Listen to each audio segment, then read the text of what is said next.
আমি জামশেদ মজুমদার সবাইকে অনুরোধ করছি, বেশ কিছু গ্রাম মানে আমার গ্রাম থেকেও আমরা কিছু নিউজ পাচ্ছি যে অনেকেরই ঘর বাড়ি ভাঙচুর হচ্ছে, ইভেন পাতিলে থাকা তরকারি পর্যন্ত খেয়ে নিচ্ছে যারা যাচ্ছে। এটা করবেন না, এটা করবেন না দয়া করে।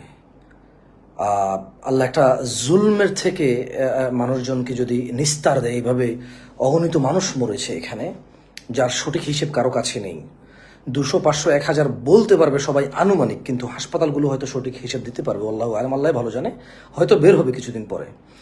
এমন একটা সময় আমি সবাইকে অনুরোধ করব, আপনারা যারা এই গভর্নমেন্টে ছিলেন না, তো এই গভর্নমেন্টে যারা ছিল তাদের প্রতি আপনাদের খুব বিদ্বেষ আছে, থাকবে, থাকাটাই স্বাভাবিক। কিন্তু এর প্রতিক্রিয়া মানে প্রতিক্রিয়া যাতে হিংসাত্মক এবং আরো বড় জুলুমে আকার ধারণ না করে, এটা আমি অনুরোধ করবো। একটু অপেক্ষা করেন। আলহামদুলিল্লাহ, আলহামদুলিল্লাহ, আজকে যদি আপনাদের যারা আপনারা একটা জিম্মের মধ্যে ছিলেন, একটা মানে মানে মুক্ত বাতাস পেয়েছেন আজকে যারা, আমি আপনাদের সবাইকে অনুরোধ করব, দয়া করে কারো বাড়ি ঘর, স্ত্রী সন্তান, হাড়ি পাতিল, গাছপালা, পশু পাখি, এগুলো সবই আমাদের সম্পদ, আমাদের নিজেদের সম্পদ। কেমন? দয়া করে কেউ হানাহানি মারামারির দিকে যাবেন না। ওয়াল্লাহি আপনি এটা করতে পারেন না, আপনি এটা করতে পারেন না। নো। আর দেখেন, আমি আপনাকে বলি, ছাত্র সমাজ যারা এই বিপ্লব করেছে, ইটস নট আস, এটা আমরা করিনি, আপনি করেননি, ছাত্ররা করেছে ভাই। আপনি গ্রাম থেকে মন থেকে দোয়া করেছেন, হয়তো চেয়েছেন, হয়তো। এখানে ঢাকা, কুমিল্লা, খুলনা, বরিশাল, রংপুর, কোথায় মানুষ না মরেছে? সব জায়গায় মরেছে। আমরা অনেকে বাসায় ছিলাম। আল্লাহ মানে দে অ্যাচিভ দ্যাট ফর গুড। তারা ভালোর জন্য এটা অ্যাচিভ করেছে। তাদের কাছে মনে হয়েছে যে ন্যায়ের কথা বললে, গুলি করে দিলে এখানে আরো বেশি বলতে হবে। তারা বলেছে, তারা করেছে। কিন্তু আপনি এখন কি করছেন ভাই? আপনি আপনার এলাকার যারা আছে, আপনার পরিচিত যাদের সাথে আপনার সমস্যা আছে, আপনি তার বাড়িঘর ভাঙতে যাচ্ছেন। আপনি ইউনিয়ন কাউন্সিল ভেঙে ফেলতেছেন। ইউনিয়ন কাউন্সিল বানানোর জন্য টাকা আবার আপনার থেকে নেবে ভাই। এই যে গ্লাস ভেঙে ফেলতেছেন আপনারা, জানালা ভেঙে ফেলতেছেন, আগুন দিচ্ছেন, এগুলো আবার আপনার টাকায় যাবে ভাই। আপনার টাকায় যাবে, আপনার জমির খাজনা থেকে যাবে। এমন কোনো মানুষ আছে জমির খাজনা দিতে হয় না? Is there anyone? কেউ কি আছে যে জমির খাজনা দেয় না? বাংলাদেশের এমন কোনো মানুষ নাই যার জায়গা জমি আছে, ঘরে বসবাস করে, নিজের ঘর আছে, যে মানে খাজনা দিতে হয় না। আমি দেখলাম তো আমার দাদার কত বছর আগে আমার জ্যাঠারা খাজনা টাজনা দিয়ে তারপরে জায়গা জমির কাগজ ঠিক করতে হচ্ছে। এইসব টাকা দিয়ে বোর্ড অফিস, এই ইউনিয়ন কাউন্সিল হয়। কারোর প্রতি যদি আপনার কোনো সমস্যা থাকে, আমার ভিডিওটা একটু শেয়ার করেন প্লিজ। প্রচুর সমস্যা হচ্ছে। আমি বিনীত অনুরোধ করবো, এখন ইত্তাকুল্লাহ, না আইন হাতে তুলে নিয়ে না। আচ্ছা, আপনি আইন বুঝেন না, ঠিক আছে, আপনি উকিল না, আমি নিজেও উকিল না। আইন বেআইন আমরা বুঝি না। আমরা আমাদের উপর অত্যাচার হওয়া, আমরা কষ্ট বেদনা, আমরা আমাদের জুলুম অত্যাচারিত, আমরা নিপীড়ন বুঝি, ওকে, বাট ডোন্ট ডু দ্যাট। সবাই পালাতে পারবে না, সবাই পালাবে না। বিচার হবে, বিচার হবে। হয়তো আপনি দেখেন ছাত্ররা আছে ভাই। আমি একটা লাইভে ছিলাম, আমি জিজ্ঞেস করছি দেশ কে চালাবে। ওনারা বলছে মানে ঠিক সঠিক কেউ বলতে পারতেছে না। আমি বলি, শুনেন, ক্ষমতা নিয়ে কাড়াকাড়ির দরকার নেই। দেশ কে চালাবে ওয়েট করেন। যেই চালাবে যদি ঠিক না চালায়, our students they are still with us, ইনশাআল্লাহ। আমরা তাদের ছত্র ছায়া আসি ভাই।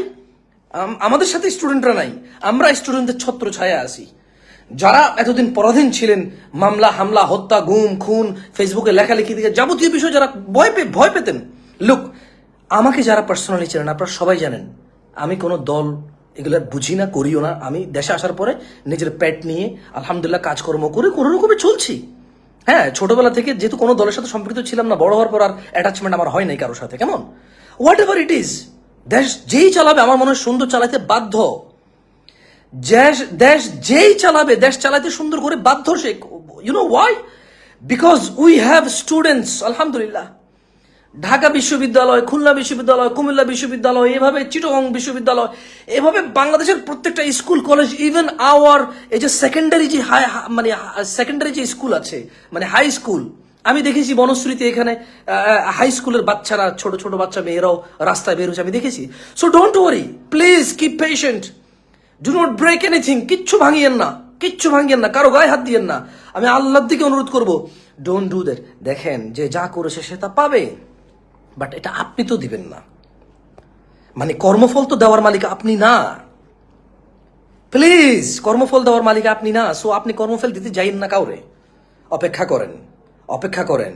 আমার মনে হচ্ছে আইন কানুন সবকিছু সুন্দর করে সাজবে, আবার গুছবে, আবার ইনশাআল্লাহ। হ্যাঁ, যারা ক্ষমতায় আসবে তারা তাদের দিকে ম্যানিপুলেট করবে, বাট এখন এত সহজ বলে মনে হচ্ছে না। বিলিভ মি, আমার মনে হয় এত সহজ হবে না। যত সহজে যে কোনো আইন পাশ হয়ে যেত, যত সহজে যে কোনো কিছু বললেই মানে যে কোনো একটা আখ্যা হয়ে মানুষজনকে দমন নিপীড়ন, আমার মনে হয় এখন আর হবে না। Because we have students, we have seen their power, mashallah. We have seen their sacrifices. May Allah grant them forgiveness. আল্লাহ তাদের ক্ষমা করুন যারা এখানে অংশগ্রহণ করেছেন একান্ত পুরো আগামীর প্রজন্মকে স্বাধীন করার জন্য।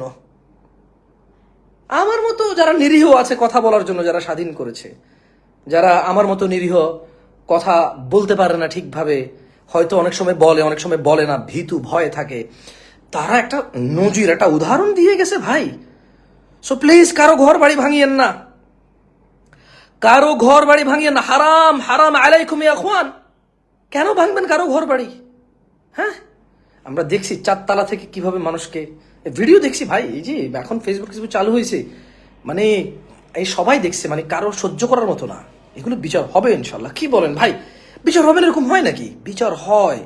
আপনি করবেন, আপনার নাতি করবেন, নাহলে আপনার পতি করবেন, নাহলে খন্তি করবেন, নাহলে কিয়ামতে হবে। বিচার তো হবে ইনশাআল্লাহ, প্রত্যেকে তার কর্মফল বহন করবে। সো আপনি এখন কোনো ভুল করবেন না, তাহলে আপনি আপনার কর্মফল বহন করবেন। আপনার মানে আমি বিনীত অনুরোধ করব, প্লিজ। আমি শুনতেছি যে মানে এটা ঠিক না, ইউনিয়ন কাউন্সিল ভাঙছেন কেন ভাই? ইউনিয়ন কাউন্সিল কার বাপের সম্পদ? আমাদের সবার বাবার সম্পদ, আমাদের নিজেদের সম্পদ। ইউনিয়ন কাউন্সিল কেন ভাঙছেন?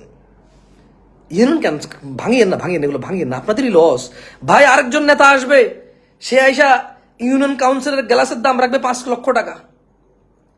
এটাই তো গত স্বাধীনতার পর থেকে আপনি দেখেন, স্বাধীনতার পর থেকে do we have a good leader? মানে ভেজাল মুক্ত, দুর্নীতি মুক্ত, মানে আমরা কি কোনো লিডার পাইছি? তো কে এসে হাতে গোনা কয়জন হবে? আর এত কনফিডেন্টলি কে বলতে পারবে বলেন? সো আপনি আজকে যে গ্লাস ভাঙতেছেন, এই গ্লাসের জন্য আপনি রেডি থাকেন 5 লক্ষ টাকা পে করার জন্য। আজকে আপনি যে চেয়ার ভেঙে ফেলছেন, এই চেয়ারের জন্য 2 কোটি টাকা রেডি রাখেন আপনি। সেগুলো ভাঙিয়েন না প্লিজ ভাই, ভাঙিয়েন না। থানা কেন ভাঙবেন? পুলিশ যদি ফেক পুলিশ হয়, পুলিশ যদি অন্য দেশি হয়, এগুলো চেঞ্জ হবে ইনশাআল্লাহ। আপনি থানা কেন ভাঙবেন? এই থানার চেয়ার জন্য পরে আপনার 5 কোটি টাকা পে করতে হবে। এক একটা চেয়ার কিনবে 2 লাখ টাকা করে। আপনি কি মনে করেন এমন কেউ আসবে? মানে কোনো হাতেমতায় চলে আসবে যে 4,000 টাকা দিয়ে চেয়ার কিনে 4,000 টাকা উঠাবে? না, 4 লাখ টাকা উঠাবে। এগুলো 2 বছর পর আমরা জানতে পারবো, 3 বছর পর আমরা জানতে পারবো। এগুলোই তো। আমরা কোথায় থাকবো বলেন? আমরা যখন জিনিস একেবারে চোখের সামনে আসে, কেউ তুলে ধরে, কারো জীবন চলে যায়, কারো প্রাণ চলে যায়, কারো ঘর সংসার ধ্বংস হয়ে নিঃশেষ হয়ে যায়, যখন কেউ কারো জীবনের বিনিময়ে আমরা কোনো সত্য ঘটনা জানতে পারি। So don't do that, please don't do that ভাই। ভিডিওটা শেয়ার করেন এবং সবাইকে জানিয়ে দেন, আল্লাহকে ভয় করেন। পরিস্থিতি যেগুলা খুব বেসামাল, ওগুলো বেসামাল, আমরা কি করতে পারবো বলেন? যতটুকু বলা যায় অতটুকু তো বলা যায়, এর বাইরে কি করা যায়? সবার ক্ষমতা একরকম না, সবার মর্যাদা একরকম না, সবাই একরকম পারবে না, সবাই বীরপুরুষ হয়ে জন্মায় না। সো দয়া করে ভাঙচুর করিয়েন না, আমার ভিডিওটা শেয়ার করে দেন। So this is my real page, এটা লাইক ফলো করে রাখতে পারেন। জামশেদ মজুমদার অনেকগুলা পেজ আছে। সো এটা আমার ওই যে ভেরিফাইড যে আমার আইডি জামশেদ মজুমদার আইডি দিয়ে পেজটা দেওয়া আছে, কেমন? আমার ভেরিফাইড জামশেদ মজুমদার আইডিতে আমার এই পেজটা দেওয়া আছে, আমার রিয়েল পেজটা দেওয়া আছে। এছাড়াও ঘরের বাজারে মেসেজ দিয়ে ওরা দিয়ে দেয় আমার রিয়েল পেজের লিঙ্ক। আসসালামু আলাইকুম রহমতুল্লাহ বরকাতুহু।